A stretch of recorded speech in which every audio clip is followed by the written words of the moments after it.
É hora de irmos direto para a redação com Dante Graça.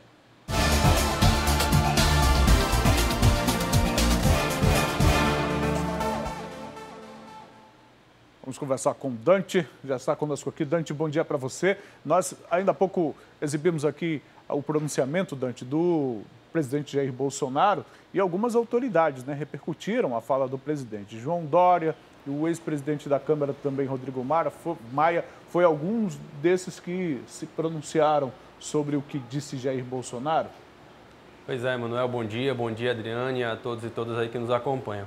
Foram algumas das personalidades políticas aí que se manifestaram ontem, Era um pronunciamento que já vinha sendo aguardado há um tempo, o presidente chegou a ensaiar fazê-lo 2 ou 3 vezes anteriormente, acabou fazendo ontem e calhou ali com o dia que o Brasil bateu recorde de mortes em 24 horas, então isso trouxe um peso, um impacto no mundo político muito grande, A gente tem a principal reação, a mais assintosa, digamos assim, é a do João Dória, que foi o governador de São Paulo, alguém que vem travando alguns debates ali com o presidente. Ele classificou como uma afronta às vítimas, e à inteligência dos brasileiros. Ele criticou bastante dados e números que foram apresentados pelo presidente, que segundo ele fogem à realidade dos fatos de como houve essa negociação por vacinas. Ele faz algumas lembranças aí das várias vezes que o presidente criticou a própria vacina, que hoje é a que abastece principalmente o nosso mercado, que é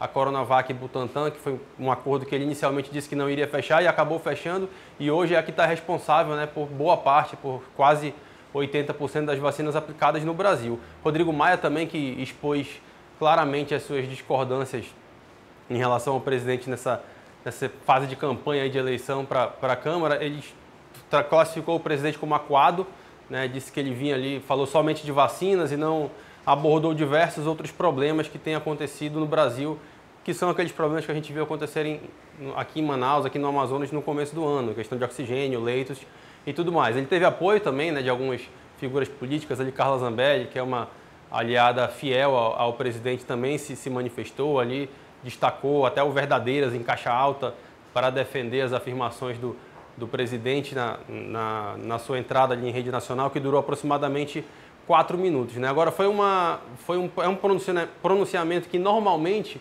ele seria manchete de todos os jornais por conta do peso da palavra do presidente em cadeia nacional nessa situação. Agora a gente teve esse recorde de mortes, então ele traz um impacto muito grande, ele traz um peso muito forte. Foram mais de 3 mil pessoas ali que faleceram ontem, que a gente teve isso todo no Brasil, recordes atrás de recordes. Então isso acabou, o pronunciamento do presidente, principalmente sem citar esses outros gargalos que a saúde pública hoje enfrenta no país, perdeu um pouco de espaço para o número. Agora, uma coisa que me chamou a atenção quando a gente analisa a repercussão do pronunciamento do presidente é que, praticamente, tirando o João Dória, nenhum dos principais governadores ali do país, nem mesmo aqueles que fazem oposição ao presidente, como Flávio Dino, como Rui Costa, vários que estão ali em oposição ao presidente, eles não se manifestaram. A gente tentando entender por quê, a gente imagina que seja por conta dessa reunião que vai haver hoje no Planalto, inclusive já deve estar até acontecendo, estava prevista para 8 horas da manhã no horário de Brasília, com o presidente da Câmara, o presidente do Senado, o presidente do STF, PGR e 6 a 7 governadores de estados brasileiros, inclusive aí o Wilson Lima, do Amazonas, e outros representantes de outros estados do país. São apenas 7, mas é uma conversa com governadores. Então, na minha avaliação, aí, na minha leitura dessa situação de ontem, o fato de ter uma reunião colocada para hoje com governadores para tratar sobre a pandemia e junto com presidentes de outros poderes, freou um pouco assim, essa reação por parte dos governadores em relação ao que foi dito pelo presidente ontem. E a reunião, além da reunião, existe um momento muito delicado no Brasil inteiro. Sim. Então, muitos governantes estão muito preocupados agora em resolver o oxigênio que está faltando, os leitos que não existem mais e talvez nem se posicionem politicamente. Sim. Nesse momento, até por conta dessa crise que a gente viveu recentemente e que agora o resto do país todo está vivendo. O discurso do presidente ontem foi um discurso completamente diferente do discurso feito. Exato. Durante um ano inteiro de pandemia, foi completamente diferente. E eu espero espero que não seja apenas um discurso diferente, também seja um combate diferente, uma visão diferente a partir de então, nada negacionista e reconhecimento da ciência como a forma de ajudar a gente nesse momento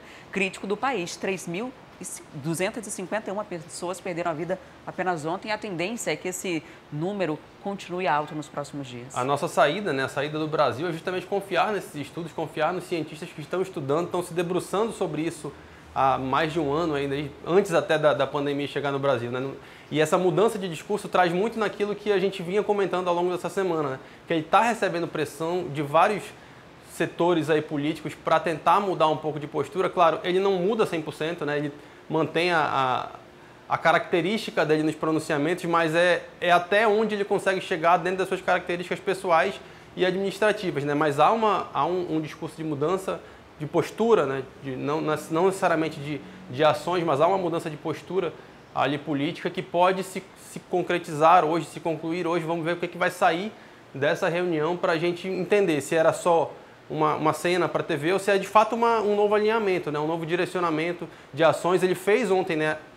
Deu a posse ao ministro da Saúde, que era algo que eu até comentei aqui ontem também na nossa conversa, que quem ele levaria para essa reunião de hoje. Ele vai levar o ministro da Saúde, o atual e o ex também, agora de fato ex, mas só de fato já ter um ministro da Saúde nesse momento, nessa conversa, e vir esse pronunciamento antes dessa reunião, já é uma sinalização de que essa pressão está mudando um pouco, né? Mostra um pouco de organização, né, Dante? Sim. Em relação a essa pressão aí, chama atenção essa atitude de João Dória, até porque entre essas mais de 3.200 mortes, 1.000 foram no estado de São Paulo. Ele tem responsabilidade com isso, afinal de contas, como governador, responde também pela saúde. Agora, Dante, o pronunciamento do presidente foi notícia, mas quem ocupou mais as páginas mesmo dos jornais, nível nacional, foi de fato a decisão do Supremo em relação à suspeição do Moro. E essa decisão está repercutindo também, não é, Dante? Repercutiu bastante, inclusive, né? A gente falou que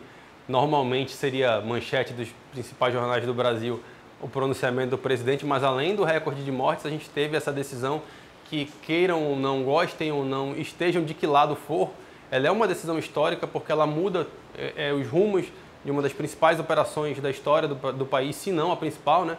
Colocar o então juiz, né, Sérgio Moro, teve seus atos declarados suspeitos, né, ao longo desse processo que culminou na condenação do ex-presidente Lula e que acabou tirando do páreo eleitoral, né, na eleição de 2018. E foi uma sessão ali bem dura, né, palavras muito fortes, né. Começou pelo ministro Nunes Marques, que foi, inclusive, é um novato ali do STF, né, foi bem criticado, teve seu voto bem criticado ali pelo Gilmar Mendes, assim, vi Gilmar Mendes de uma maneira bem assintosa, bem incisiva, bem demonstrando até um inconformismo ali com aquelas palavras. E ele acabou abrindo, ele não era um voto, mas foi quem mais durou ali nessa fala como um todo, e acabou abrindo espaço para a mudança de voto da ministra Carmen Lúcia, que inicialmente tinha votado contra a suspeição de Moro e acabou votando a favor diante dos novos fatos que constam nos autos. Então ficou 3-2, Moro é declarado suspeito, e o que acontece? Por hora, todas aquelas condenações, né, nesse processo exclusivo ao sítio de Atibaia, não é que toda a Lava Jato foi cancelada, não. É nesse processo inicialmente relativo ao sítio de Atibaia, está suspenso. O que deve acontecer, é a tendência natural de se aconteça, é que o Ministério Público Federal vai recorrer, essa decisão deve ir a pleno, né, isso era um julgamento numa turma do STF, essa decisão deve ir ao pleno, todos os ministros ali que compõem o Supremo devem se posicionar a respeito, mas ela já é mais um elemento, mais um novo capítulo aí nessa disputa eleitoral que deve chegar em 2022 com esses dois polos, né? A gente deve ter, por tudo que está caminhando, por tudo que está sendo decidido, a gente deve ter essa disputa entre Lula e Bolsonaro em 2022. E a gente agora precisa, daqui a pouco o mercado abre, a gente precisa ver como é que isso vai se posicionar, né? Agora, Dante, além dessa questão de disputa eleitoral, a minha preocupação em relação à suspeição do ex-ministro é que essa suspeição ela possa ser estendida a outras condenações, não apenas a do ex-presidente Lula, sim, mas a outros doleiros, outras pessoas comprovadamente envolvidas em esquemas de corrupção no Brasil. Porque a suspeição nesse caso específico é que ele condenou o Lula, que poderia ser candidato, depois ele virou ministro do candidato, exato, que se elegeu e aí acabou gerando isso. Mas se a própria operação como um todo, Lava Jato, pode acabar sendo questionada, levando em consideração que ele era o juiz da operação. Esse foi um alerta, uma preocupação que foi demonstrada ali pelo ministro Fachin ontem na sessão. Ele não chegou a se posicionar, até porque ele tem um outro julgamento em relação a isso. Ele decidiu, antes dessa sessão, ele decidiu tirar ali os julgamentos em relação ao caso do Lula, especificamente da vara de Curitiba, que era onde o Moro estava, justamente para tentar frear essa suspeição, preocupado com o futuro da Lava Jato, né? Foi uma preocupação que o Fachin colocou ontem novamente, né, ali na turma do STF. Tem juristas aí que pensam das duas maneiras, né? Agora é tudo muito imprevisível, né? A gente não esperava, a gente não se a gente fosse falar sobre isso dois meses antes, não era algo que a gente estava imaginando que fosse acontecer e fosse acontecer tão rápido, né? Esse julgamento dessa suspeição chegou à pauta agora e em menos de um mês ele estava resolvido. Teve pedido de vistas, mas logo voltou à pauta e agora está resolvido. Então é uma preocupação do Fachin, é uma preocupação de muita gente. A gente não pode, e isso é uma coisa que a gente fala desde lá do começo, né? Acho que aquela primeira temporada ali de Direto da Redação, a gente fala muito sobre isso, sobre que a Lava Jato como um todo, ela tem muito valor, ela tem muitos pontos positivos, muito dinheiro foi recuperado, né? Montantes absurdos foram recuperados aí aos cofres públicos. Então essa preocupação ela vem de muitas partes, mas aí já é uma opinião minha, pelo que eu acompanhei ontem, pelo que eu pude ler, de que eu acredito que essa decisão ela tem um caráter muito mais político, de uma visão de pensar mesmo em eleições, do que necessariamente de querer condenar a Lava Jato como um todo. Não acho que isso vai acontecer.